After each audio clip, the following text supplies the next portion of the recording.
Hi everybody, welcome back to another video. I'm James. I'm currently living in Thailand as a English teacher, foreign teacher, and welcome to my series about what it's like to teach abroad as a Westerner, essentially in Asia. I've been living in Asia for mostly 10 years. I had about a 9-month period back in the UK. After the COVID business. But yeah, um, welcome to the video. Up to now, I've been talking about my first sort of year and a half that I had in China, starting in Beijing. And then I had a brief spell in Hefei, the city of Hefei in Anhui province. But then some things happened and I ended up going back to Beijing, getting a new job there. So last time we left it at the point where things were going pretty good. I was settled in.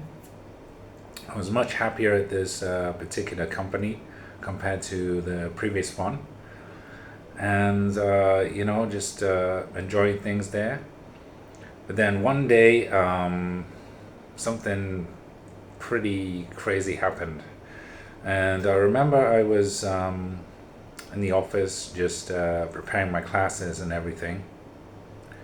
And then some police officer just came in and just said, "Hey, where's your passport?" And I'm like, "Well, sorry, I left it in my apartment. I don't carry it around with me. You don't want to lose it." So anyway, another guy came in. He wasn't particularly friendly. He got myself and my colleagues, rounded up. At the time, you had on the same floor in the mall where we worked, the company had the main school, which was for sort of kindergarten, primary school, and then we had our little area for the infant teaching. Like I mentioned in the last class, I was teaching infants at that time. So I had it was just myself and this other Russian girl in my area, my part of the company. And then they kind of marched us over to the main school, where we found they had all the other foreign teachers, kind of stuck in one room. And we were ordered to hand over our phones, unlock our phones. To a Westerner, that seems like a bit of a breach of, privacy. But, we're in the West anymore.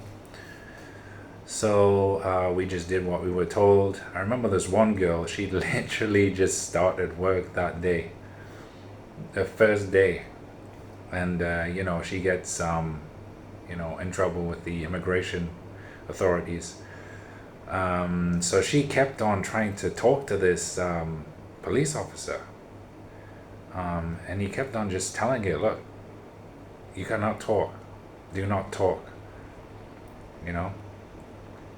And she wouldn't shut up. So luckily she didn't get into any more trouble than that.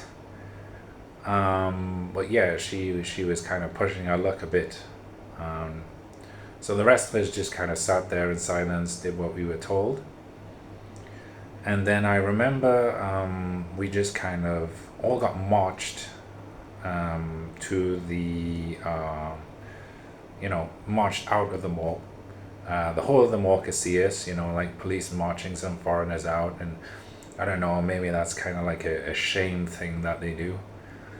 So yeah, there was about 10 of us or something. And of course, we're messaging our boss saying, what's going on? We're getting arrested. Now, for my part, I had a work visa. So, I was like, well, what's the problem? I'm working legally for this company. Although I knew a few of my co-workers were not on work visas and didn't have a work permit, they were on business visas.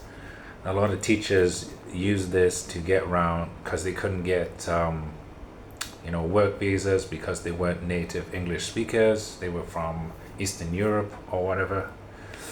So they didn't have a degree from an English speaking country. So they were working on business visas. Some of them were on student visas also. They would register at a university and they would get a visa through that, even though they rarely showed up to class because they were working. So anyway, it was a bunch of this stuff going on, back in 2017. But luckily for me, I was, legally working at this company. So we got taken to the local police station. We just they sort of made us wait in reception. I think it was a Sunday afternoon, maybe.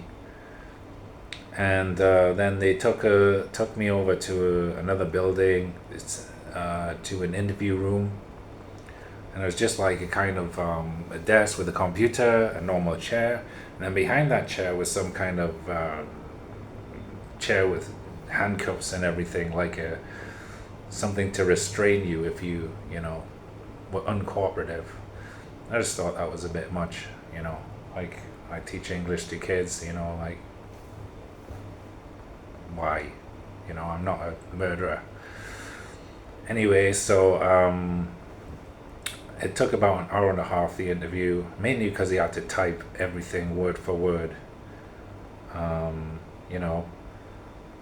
And they videoed the whole thing. There was a girl there as a chaperone, just to make sure nothing untoward was going on. And then after that, they they kind of drove me back to my apartment. And there they got my passport and my copy of my contract. And then they said, okay, you can relax now. I'm like, oh, thank you, And then they left. And then that was it. Couldn't go back to work, obviously. So I was told by my boss, just, you can't come to work, just stay there. You can't, just stay out of trouble, basically, So, I remember we waited 2 days, 3 days. It was a Wednesday, and I was told by my employer I had to go to the center, and my coworker, the Russian girl, was there also. And I thought, okay, what's this about? So a couple of police officers, they took us in their car to the local bank, and the bank was very full, it was very busy, and again, I was getting marched into a bank with the police, and they were demanding that they print off all my bank statements, all my bank statements, wanting to know where I got my money from, everything. And then again took me to the police station, and then I had another 1.5 hour interview regarding the accounts and everything. So that went on all afternoon, and then again they just said, okay, bye. I walked home, and then that was it for about a week. Still couldn't go to work. Just, it was like a holiday, I suppose. That was a good way of looking at it. Paid holiday. Something strange happened though. I seem to remember, I knew I was being watched because there was a local gym that I would walk to every day. Not every day, like most days.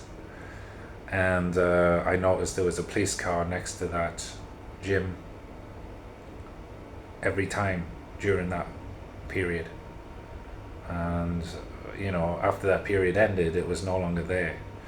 So I'm thinking, well, they know I go to this gym and they're checking on me, obviously. So that was a bit unnerving. I'd never been in trouble before like this, ever. And to be in trouble in a strange country is, much more scary, I guess. But anyway, so that week passed, and then finally we were called in to the police station again. You had to be there at 9 a.m. And they just made me sit in the reception all day. Had an hour for lunch. So I was there from 9 till 12, then went for lunch for an hour, came back 1 till 5. Just sat there. Don't know what was going on. They took some of my colleagues away. And at 5 p.m. they came out. They gave me my passport and said, okay, you're free to go. Unfortunately for my friends or co-workers, they weren't so lucky. Obviously, I know some of them were not on work visas, and they had to go to a detention center for a bit and then be deported. It wasn't very nice. Some people were getting upset and everything, because I'm going to jail or whatever.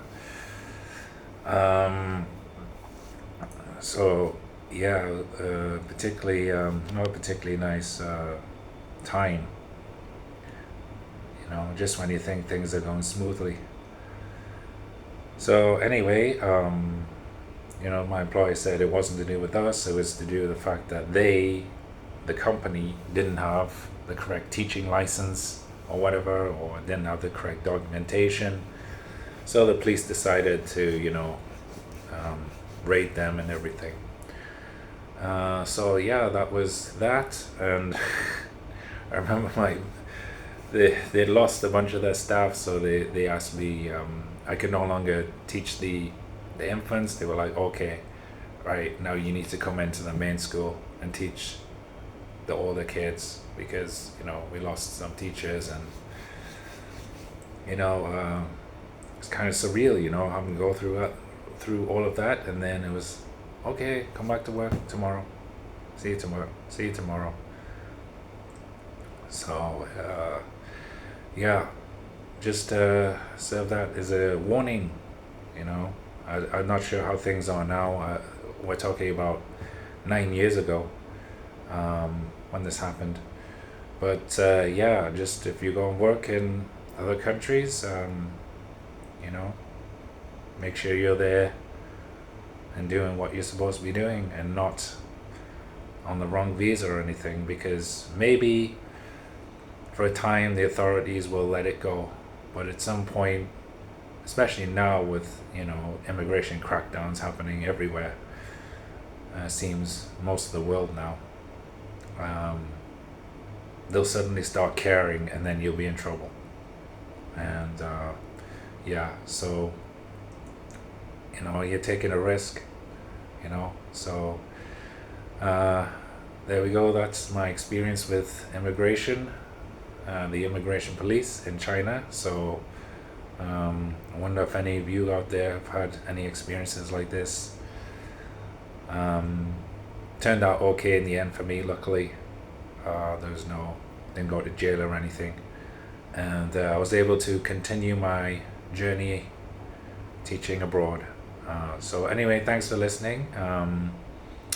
Please like and subscribe, and I'll see you on the next one.